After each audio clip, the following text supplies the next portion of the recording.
Welcome back to Chow Time Pods. Your host, Red. I have videos today from Modern Dating here.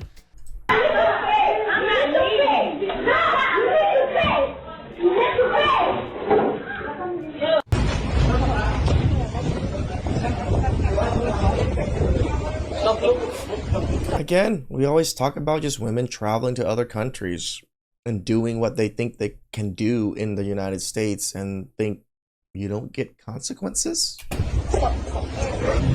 Other countries don't play.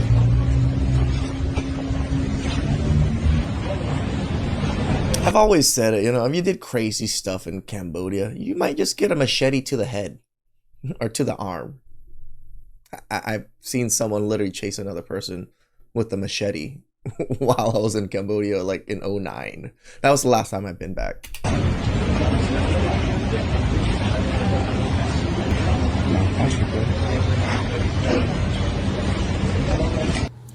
This is a story of two young American women who traveled to Bali, Indonesia to visit and have a nice vacation. And one day they decided to be, hey, let's fudge around and find out. So they went to nail salon and they get their nails done beautifully. Again, I did this video because we just covered another one with the nail salon prior with that one, So Americans are just horrible people sometimes. And at the end of the process, they didn't have the money to pay the bill. And technicians just like, you cannot go with this. Well, in America, sometimes I see videos when people just like, they didn't have money and they're just like dine and dash, for example. Yep. Or just like... Again, she's right. In America, it's almost allowed in a sense because you don't get so much consequences as often as other countries. Other countries, it's not you can get away with it at all. You're going to get punished immediately. Causing a lot of drama in the nail salon is just trashing people's stuff. But you are not in America. No, you're not. You are in totally different country, different game. Guess what? The technicians called the police, and the police actually arrested them on the day when they were about to leave the country. They put the orange jacket on these two young women, and they have to be jailed for 2 years and 8 months. And damn, 2 years and 8 months in a Bali prison. Congratulations, you played yourself. Some sources even for how much a nail service at another country, maybe 100, 200 bucks. I don't know how much nail service would be in Bali. I'm saying that this too was taken around the city to be shown to the public. Damn! That, hey, this is shame. Somebody who FAFO, shame. F-A-F-O, and shame. We have law and order here that you need to be bowed. So let's shout out to Bali for fucking parading these women around and shaming them. Learn today. Of all things, let me know what you all think about this. That's the most important part. That's what the USA need urgently. Seriously. Nails in Indonesia have an average cost of $7 to $6. Wait, what?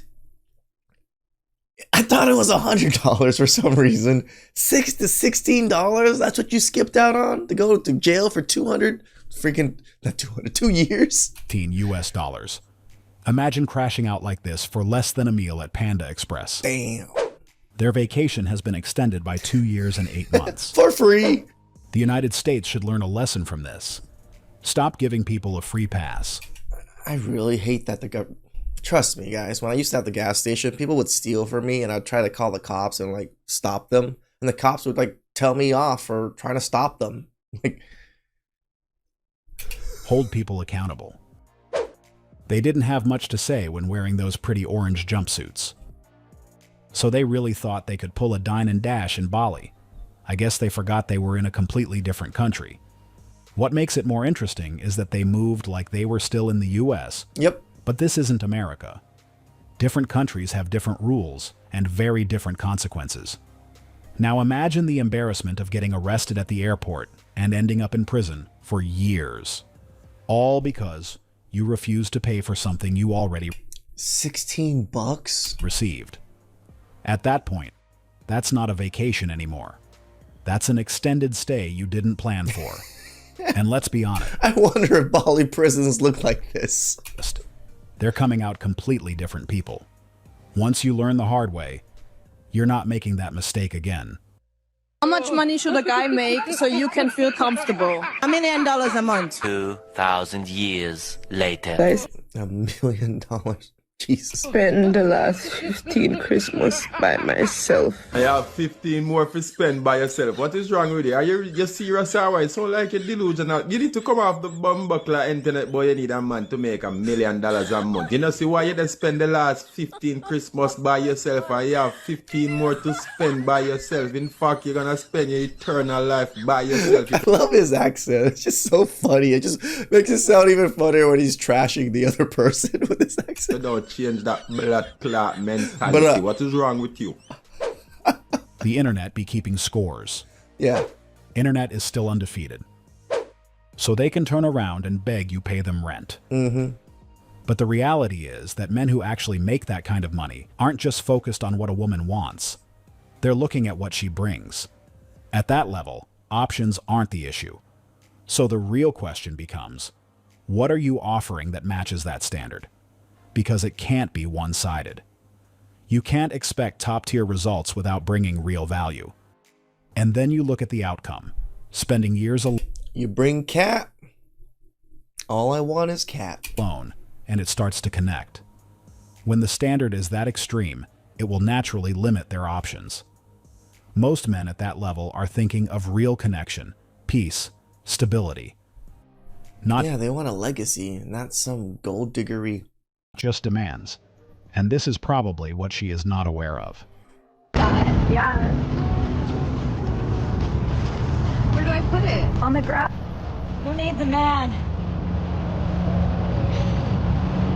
Not me, baby. Yeah, you see, just because they can make their own money and they have their own money, who needs a man? Not me.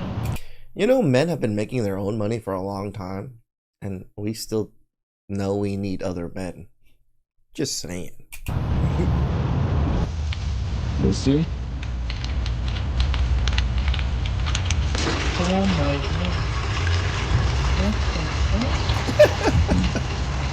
There's no oil. Like, as a mechanic, as soon as you see a woman pulling in, you know, her car and it's like already rattling, like, oh man, shit's about to go down. Now oil is coming, you see? Yeah. Yes, sir, I'm recording it. And I do have a witness in here. So that means you don't need a man. A simple top off turned into a whole Somebody oil put change. windshield washer or something? Pretty much. So the car was getting fucked up? No, I don't know. She just brought it. Oh, Jose. Yo. They said her washer fluid is not working. She told me. She literally said her washer fluid's not working. Okay.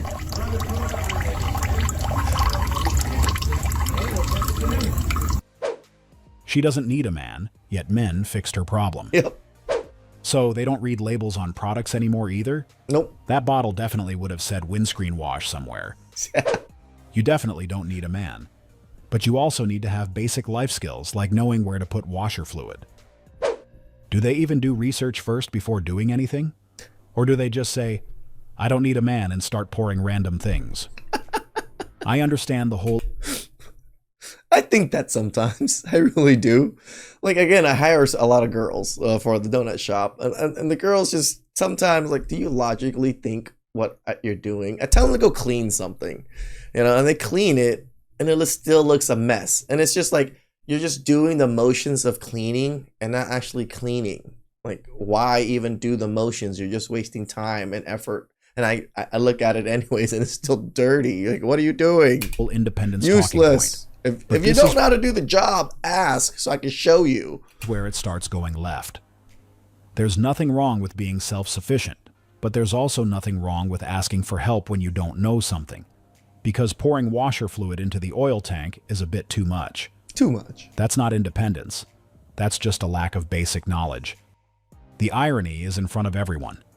The same person who claimed that she doesn't need a man didn't waste time when the real issue knocked on her door.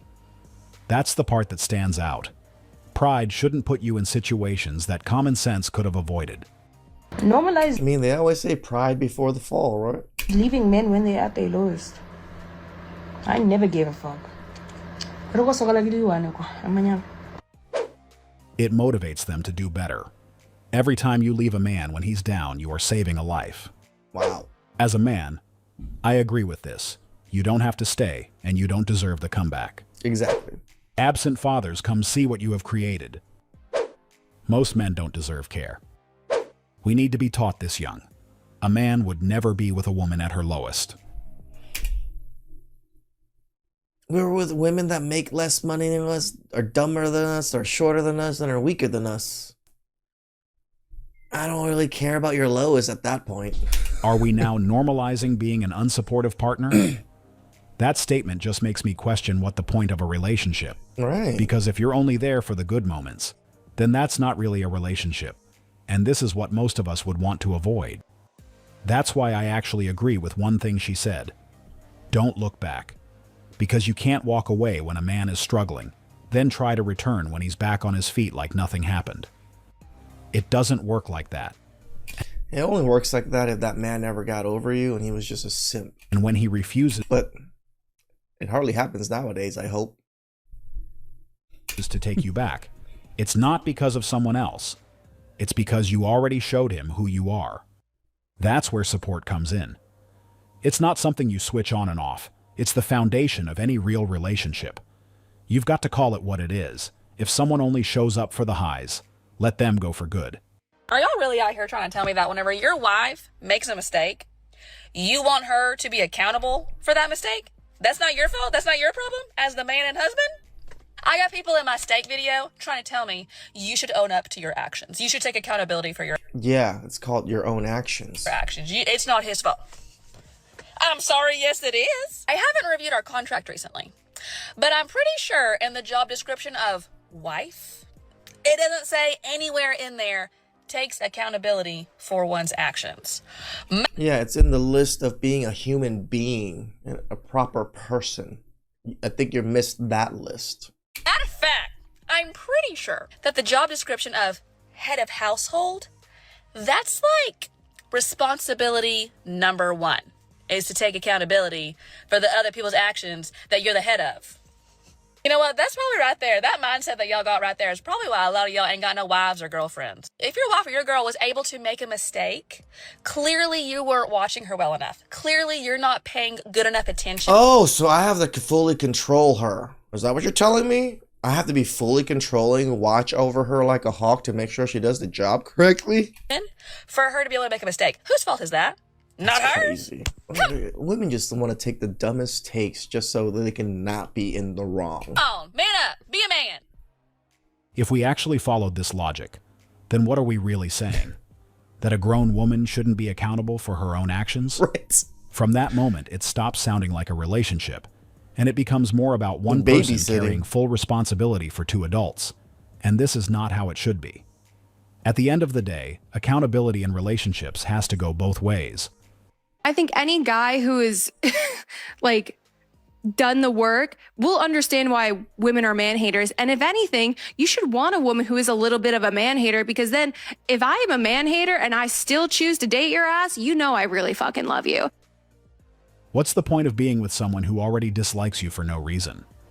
That's the part she probably didn't think about. And it really doesn't make sense. It really doesn't. Like, why would I like someone that literally hates my whole gender? So shows her lack of awareness and understanding of how most of us approach relationships. What man in his right mind would choose to put himself in that kind of situation when he already knows what it involves? Women are really thinking we're thirsty out there, thinking that we can try to get any woman we can. No, we don't care. We don't care anymore. We're fine with just our hands and video games and our money and maybe some nice fast cars. Please like, subscribe, comment down below. I really appreciate that. And catch you guys next time. Ciao.